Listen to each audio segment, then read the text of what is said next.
नमस्कार, बहुत बहुत स्वागत आपका आदि टीवी पर। मैं हूं आपके साथ पर हमारा खास कार्यक्रम खास खबर खास नजर देख रहे हैं आप। कार्यक्रम की शुरुआत करेंगे 4 बड़ी खबरों के साथ। सबसे पहले बात करेंगे आज से लागू हुई जीएसटी की नई दरों की।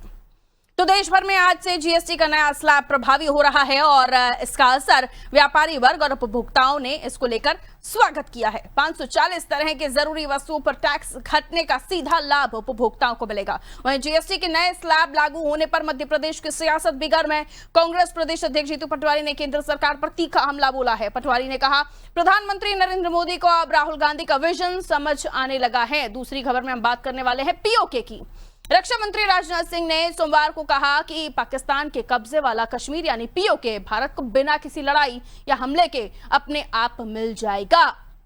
पीओके के लोग खुद आजादी की मांग कर रहे हैं और एक दिन वो कहेंगे मैं भी भारत हूं। तीसरी खबर में हम बात करने वाले हैं कांग्रेस के नए प्लान की। चुनाव में लगातार हार का स्वाद चख रही कांग्रेस के नेता और लोकसभा नेता प्रतिपक्ष राहुल गांधी जहां वोट चोरी के खिलाफ अभियान शुरू कर बीजेपी को घेर रहे हैं, तो वहीं अब कांग्रेस सांसद प्रियंका गांधी भी देश की 5 विधानसभा सीटों पर हर बूथ मजबूत अभियान की शुरुआत करने जा रही हैं। चौथी खबर में बात करने वाले हैं यूपी में जाति भेदभाव खत्म करने के लिए सरकार के उठाए गए बड़े कदम की ओर। यूपी सरकार ने जातीय भेदभाव रोकने के लिए बड़ा कदम उठाया है। अब पुलिस रिकॉर्ड, नोटिस बोर्ड और गिरफ्तारी मेमो में आरोपी की जाति का जिक्र नहीं किया जाएगा। बड़ी बात है। खास बात यह है कि आरोपी के पिता के नाम के साथ अब माता का नाम भी दर्ज किया जाएगा। इलाहाबाद हाईकोर्ट के फैसले के बाद कार्यवाहक मुख्य सचिव दीपक कुमार ने यह आदेश जारी किया है।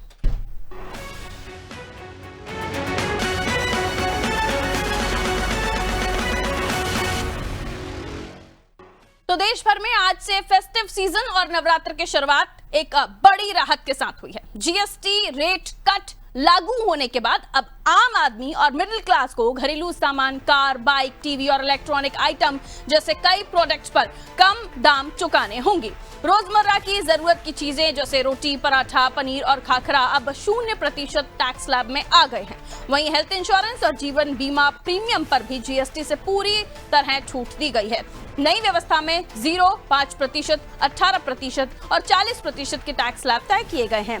बीजेपी ने इस दिवाली से पहले जनता को दिया गया ये सबसे बड़ा उपहार बताया है, जबकि कांग्रेस ने केंद्र सरकार पर गरीबों की जेब से पैसा निकालकर उद्योगपतियों की जेब भरने का आरोप लगाया है और मांग की है कि सरकार को देश की जनता से माफी मांगनी चाहिए। मध्य प्रदेश कांग्रेस अध्यक्ष जीतू पटवारी ने कहा कि अब जीएसटी बढ़ाया गया था, जब ये से बढ़ाया गया था तब सरकार जनता के बीच क्यों नहीं गई। अब चुनाव से पहले राहत का ऐलान कर राजनीतिक फायदा उठाया जा रहा है। उन्होंने कहा कि प्रधानमंत्री नरेंद्र मोदी को अब राहुल गांधी का विजन समझ आने लगा है। राहुल गांधी ने बहुत पहले ही कहा था कि जीएसटी का सिर्फ एक ही स्लैब होना चाहिए। ऐसा है कि नरेंद्र मोदी जी को अभी ये समझ में तो आ गया कि राहुल गांधी जी जिस विजन से बात करते थे वो सही थी। देश ने भी देख लिया कि नरेंद्र मोदी राहुल गांधी जी के खिलाफ जितनी बातें सोशल मीडिया पे प्लांट करवाते थे उसमें वो दोषी थे। राहुल गांधी जी ने यही बात कि जीएसटी को एक स्लैब में लाओ, इस तरीके से लाओ कि आम जनता की पहुंच में रहे, लोगों के लिए सहायता बने। सरकार अपना खजाना भरने के लिए गरीब लोगों के जेब से पैसे मत निकाले। और 10 साल तक, 9 साल तक नरेंद्र मोदी ने जीएसटी के माध्यम से गरीब को लूटा है, मिडिल क्लास को लूटा है और उद्योगपतियों के घर भरे।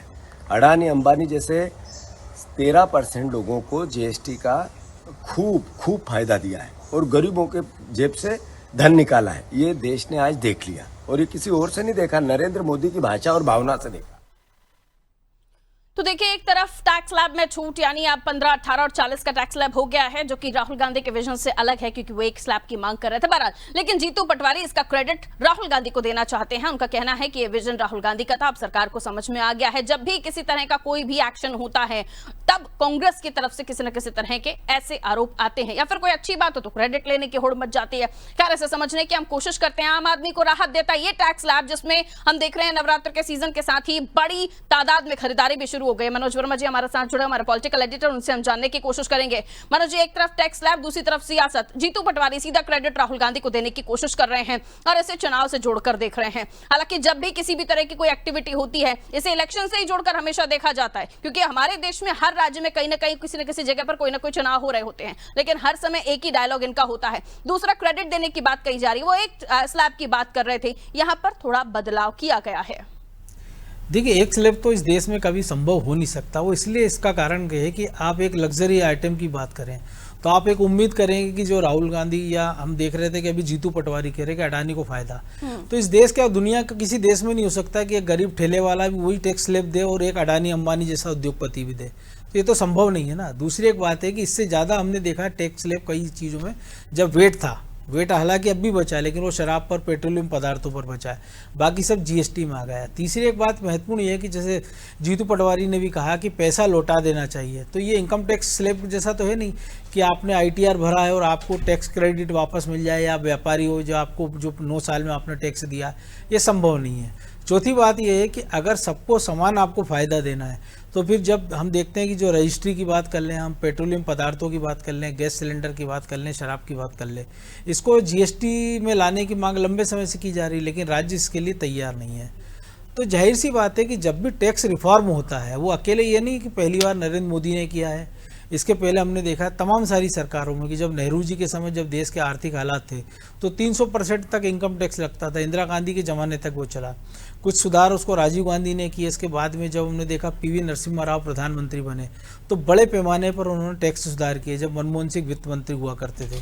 इसका जब मनमोहन सिंह वित्त मंत्री हुए तो इनकम टैक्स स्लैब नए सिरे से बनाया गया, उसकी छूट को बढ़ाया गया और अब इस बार हमने देखा है कि सरकार ने 12 लाख तक की जो टैक्स छूट है, इनकम टैक्स, उसमें छूट दी थी। जहाँ तक इस टैक्स स्लैब की बात करें तो उस समय मध्य प्रदेश के साथ साथ कांग्रेस की तमाम सारे राज्यों में सरकारें थी और आम सहमति से संसद में इस बिल को पास किया गया था और मनमोहन सिंह सरकार के समय ही यह टैक्स आना था लेकिन किसी कारण से इसको लागू नहीं किया गया था। उस समय भी इसमें 5 से 6 स्लैब रखी गई थी जिसमें 21% तक की स्लैब थी और जो जिसमें अल्ट्रा लग्जरी आइटम में हमने देखा कि सरकार ने 40% की थी। लेकिन ये ज़रूर है कि जिस प्रकार से अमेरिका ने टैरिफ लगाया है तो उसके बाद से घरेलू बाजार को प्रोत्साहन देने के लिए इस प्रकार की नीतियों की ज़रूरत थी। तो कह सकते हैं कि सरकार ने एक दबाव में ही सही, मजबूरी में सही, लेकिन एक बड़ा टैक्स रिफॉर्म इसके ज़रिए किया है। इसमें कई सारी चीज़ हमने देखा कि जैसे कुछ चीज़ें ऐसी, जैसे एक साधारण बात करें बीमा की, कि देश में 50 करोड़ लोगों के पास आयुष्मान कार्ड अब सरकार ने दे दिए हैं जिनको फ्री में इलाज मिल रहा है, लेकिन एक बड़ी आबादी ऐसी थी जिनको बीमा लेना पड़ता था तो उसमें 18% टैक्स लगता था, उसको 0% कर दिया गया है। कई सारी चीज़ें ऐसी थी जो हमको दिखने में अच्छी दिख रही, लेकिन कई चीज़ें ऐसी थी जो टैक्स के दायरे में नहीं आती थी। जैसे कपड़ों की हम बात करें कि 2500 तक के जो कपड़े हैं, अब सरकार ने उसको स्लैब उसका चेंज किया है, लेकिन हम ये देखते हैं कि इस देश में 2500 का कपड़ा कितने लोग पहन पाते हैं। बहुत मैक्सिमम अगर है तो जीन्स अगर आदमी पहनता, आम आदमी 1200, 1300, 1500 की पहन लेता है। शर्टें हम देख लें 1000, 500, 800 की पहन लेता है, जूते पहन लेता है। तो ये 2500 का कपड़ा, जूते भी हमारे लग्जरी आइटम में गिना जाता था। तो एक तरह से गिनती हमको लगता है कि बहुत लंबी चौड़ी, लेकिन उसमें कई सारे प्रोडक्ट ऐसे थे जैसे रोटी है, खाकरा है, इनमें वैसे भी पहले टैक्स नहीं था। क्योंकि ये जो हम देखते हैं कि बहुत सारे लोग रेस्टोरेंट में, बड़ी होटलों में खाना नहीं खाते हैं, वो छोटी दुकानों पर खाना खाते हैं। आज की तारीख में आप देखिए एक बड़ी इकोनॉमी गीगा वर्कर्स की है, आपको 10 मिनट में अंदर होम डिलीवरी मिल रही है। तो ये सारी चीज़ें ऐसी थी जो आसानी से मुहैया थी लेकिन टैक्स से दायरे से बाहर थी। लेकिन जब समग्र रूप से हम बात करते हैं तो हमको लगता है कि बहुत बड़ा टैक्स रिफॉर्म हुआ है। लेकिन इतना जरूर तय हुआ है कि जो डिब्बाबंद पैकिंग पदार्थ थे उससे फ़ायदा हुआ। जैसे मान लीजिए गांव के ग्रामीण इलाकों में मंडियां हैं, या हम देखते हैं एक आदमी ने चक्की से आटा लेता है, बेसन ले लेता है, मैदा ले लेता है, रवा ले लेता है, दूसरी चीज़ है उसमें टैक्स नहीं लगता था। लेकिन अगर वही चीज़ आप किसी मॉल से लेते हैं या किसी ग्रॉसरी स्टोर से, जब वो पैकिंग में जाती है तो उसमें टैक्स लगने लगता था। तो जो लोग इस प्रकार की खरीद करते तो उनको रिलीफ मिला है। क्योंकि लेकिन 80% हमारे यहाँ जो बाजार है असंगठित क्षेत्र का है, चाहे वो जूते चप्पल की बात कर लें हम, चाहे गवर्नमेंट की बात कर लें, ग्रॉसरी की। लेकिन ये दूसरा जो संगठित बाजार है ये भी बड़ी तेज़ी से इन दोनों पैर पसार रहा है।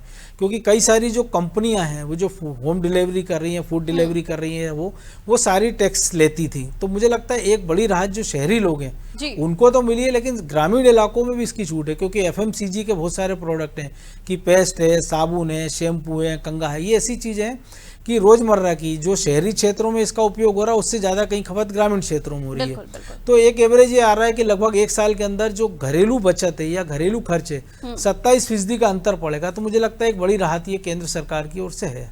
बिल्कुल, बहुत शुक्रिया मनोज जी जानकारी के लिए। तो विस्तार से मनोज जी ने हमें जानकारी दी, और ये भी कि इस देश में मुमकिन ही नहीं कि एक सिंगल टैक्स स्लैब में सब कुछ हो जाए।